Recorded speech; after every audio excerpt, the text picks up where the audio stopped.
What is going on, everybody? Welcome back to the channel. My name is Nathan, and today we're going to look at a vehicle that we all have experienced right from the start of the game. So without further ado, here is the Chevrolet CK1500. Hope you guys really enjoy this video.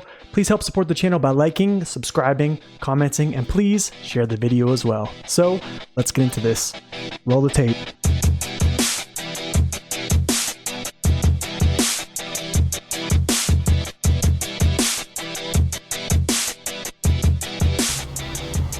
The Chevrolet CK1500 was marketed and produced by Chevy and General Motors in the 60s until 2002. The C denoted a two-wheel drive option and the K meant a four-wheel drive option. In the 90s, the 1500 was replaced with the Kodiak and the Silverado, which was in line with the GMC Sierra. Upon starting your campaign in SnowRunner, you're placed on a back road into a pickup truck, which is your first off-road experience. Traveling the back roads of Black River, discovering watchtowers, the GMC MH9500, the Scout 800, truck upgrades, and finally the garage are pivotal accomplishments in the tutorial parts of the game. Reviewing this truck is like a nostalgic flashback to the opening moments of the game. While the Chevy isn't a standout Scout, it can do most things fairly well. So before we dive into the flashback of the CK1500, let's take a look at the base stats. The Chevrolet CK1500 is classified as a Scout truck. It weighs 2.2 tons. In its stock configuration, it has a power to weight of C+, a durability of B-, a fuel consumption S, fuel capacity is 22 gallons. It comes with a stock suspension. Its tires also come stock with a 31-inch highway tire. It has all-wheel drive switchable, and its diff lock is capable. Alright, let's dive into the pros and cons of the Chevrolet CK1500. So, with the bad news first, coming in at the number one downside, range and fuel consumption. The final engine upgrade on the CK brings its power up to a respectable position, but the description also warns of alarming fuel consumption.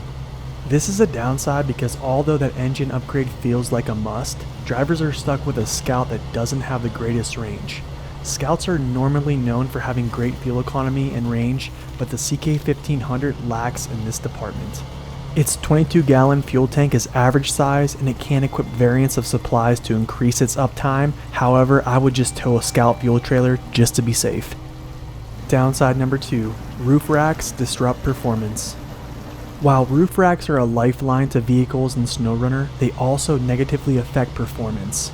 The roof racks on the Chevy seem to decrease its performance value and its stability. Having the truck bed supplies seems to be okay, but with the roof racks, it just doesn't feel right. The vehicle's power also drops from A- to B+, and the vehicle just feels sluggish and a bit top heavy. For Scouts, every bit of performance is needed, so that's why I felt this one was a downside.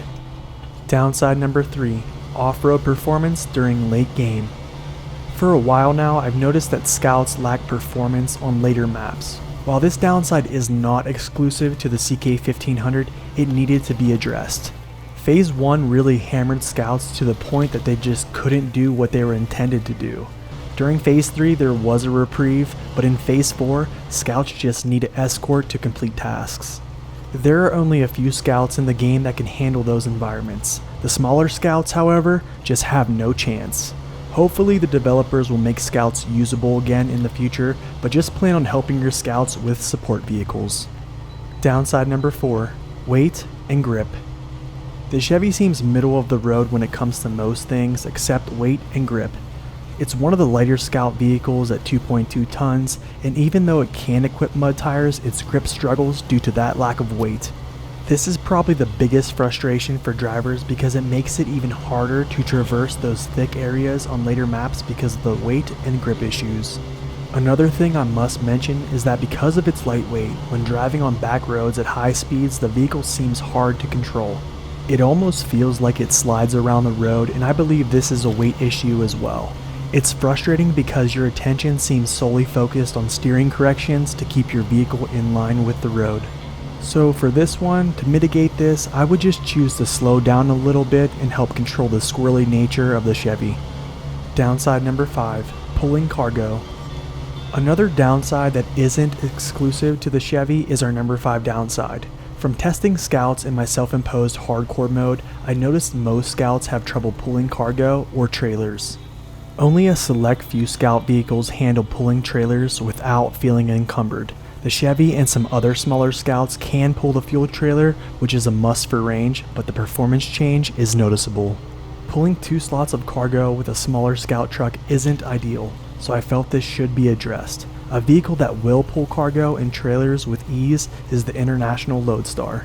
The Chevy, due to its lightweight and narrow frame, can get thrown around off balance from the trailers when they jackknife. It's easy to see that most of the CK1500's issues stem from our number 4 downside. And finally, coming in at the number 6 downside, it gets outclassed by Scouts later on.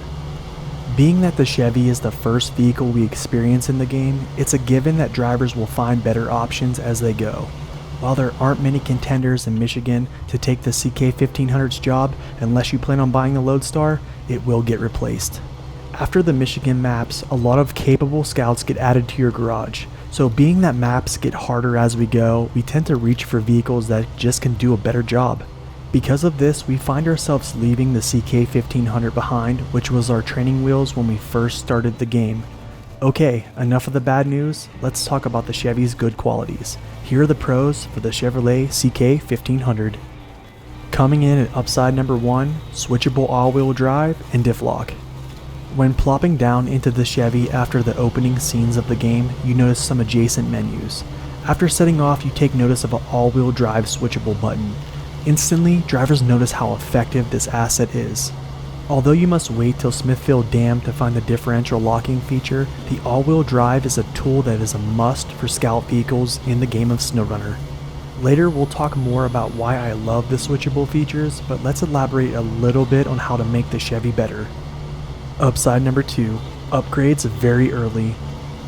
The CK1500 is gifted with upgrading relatively quick.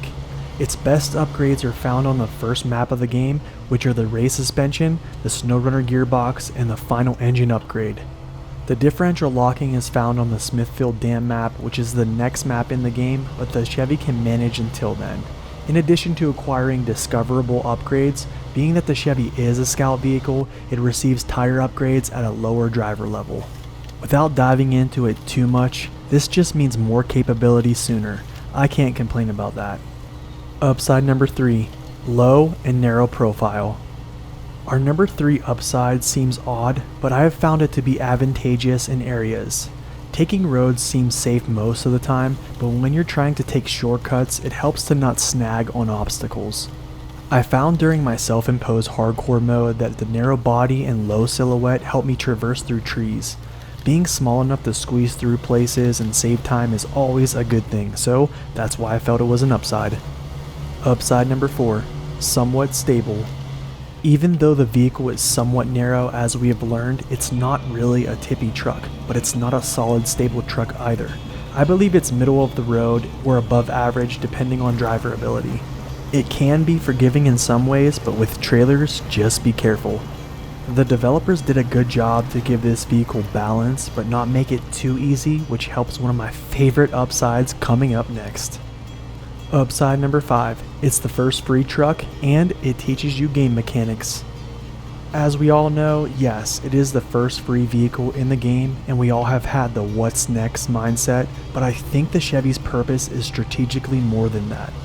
So we've covered how it upgrades early, its balance, but we have yet to talk about how it teaches drivers the game. For starters, the switchable feature is something I'm very thankful they added early to get drivers more involved with the game.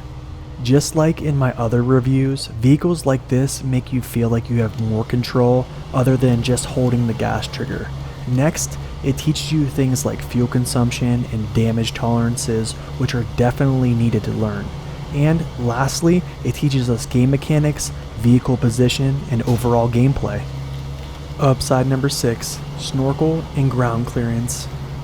Having good ground clearance is really nice, especially in the early parts of the game where driving experience is still growing. Along with that, a high snorkel will help you traverse through the Black River, which slices its way through the first map of the game.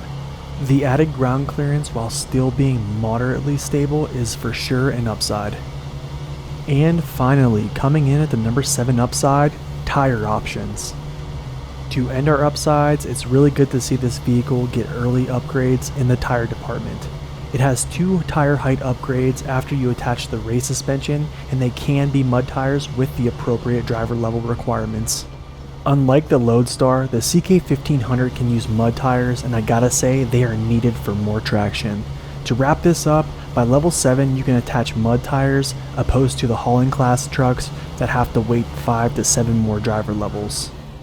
Alright, so moving on to my personal ratings for this truck. For power, I gave it a 2 because although its max engine provides an A- rating, the vehicle is a Scout and has some trouble with loads and trailers.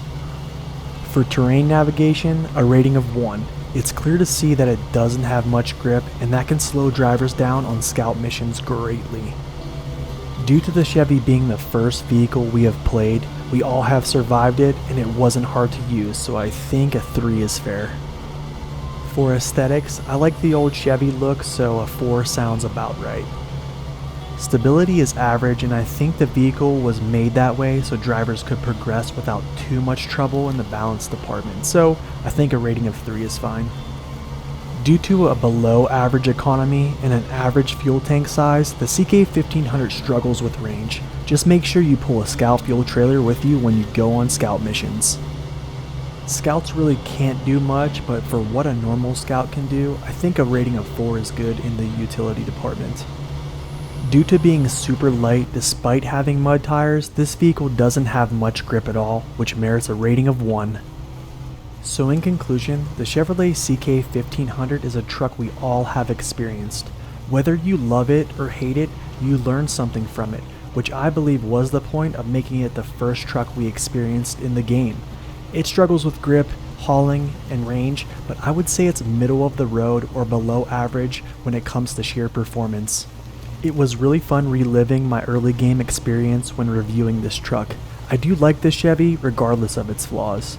Looking back, I'm glad the developers chose this vehicle as the first. So I think I've become a driver who looks to make a vehicle work instead of replacing it. At first, I was all about the next best truck, but as we mature as players, I think we start to enjoy challenges. The CK1500 is a challenging vehicle, especially in later maps, and that's an understatement, but hopefully Scouts will be usable in the future. Try it out and let me know what you think. I hope this review gave you a fresh new perspective of the Chevrolet CK1500. Please smash the like button. Definitely share this video with someone who is struggling with the game, and subscribe to the channel and hit the bell so you don't miss any future content. Hope you all have a wonderful day, God bless, and stay upright.